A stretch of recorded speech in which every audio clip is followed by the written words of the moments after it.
आल्यावर त्याला 6 महिन्याच्या आतमध्ये जात वैधता प्रमाणपत्र सादर करणं आवश्यक राहील आणि 6 महिन्याच्या आतमध्ये त्यांनी जात वैधता प्रमाणपत्र सादर नाही केलं तर त्याची निवड ही पूर्वलक्षी प्रभावाने रद्द होईल।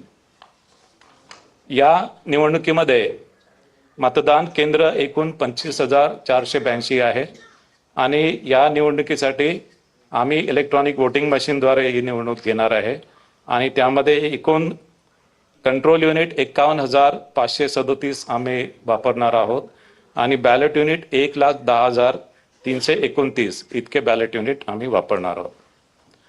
या निवडणुकीमध्ये एकूण मतदान केंद्र हे 25,482 असतील आणि या सर्व मतदान केंद्रावर अश्युअर्ड मिनिमम फॅसिलिटी वीज, पिण्याचे पाणी, सावलीची सुविधा, शौचालयाची व्यवस्था या सर्व करण्यात आलेले आहे।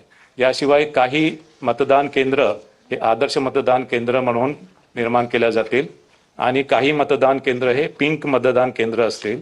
पिंक मतदान केंद्रावर ज्यामध्ये महिला मतदारांची संख्या जास्त आहे असे मतदान केंद्र हे पिंक मतदान केंद्र असतील आणि त्यामध्ये सर्व निवडणूक कर्मचारी, अधिकारी आणि सर्व सुरक्षा कर्मचारी या महिला असतील।